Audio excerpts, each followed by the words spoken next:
How to recall mail in Outlook mobile app. Hey everyone, welcome back to the channel and let's get right into this quick and easy tutorial. To recall mail in Outlook mobile, go ahead and open up your application. Right over here, you need to go ahead and check out the Send section.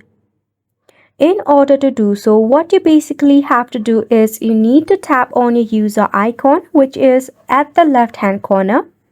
From here, you need to check out the Send option. Now over here, as you can see, I have sent 2 of the mails.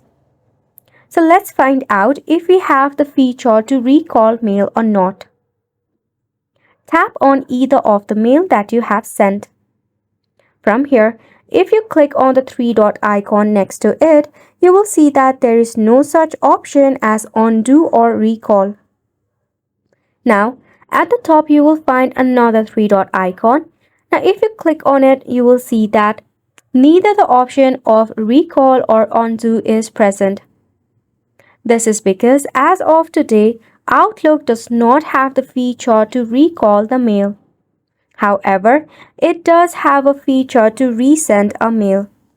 Hopefully, one day it comes with an update where we can finally recall the mail in our Outlook mobile app.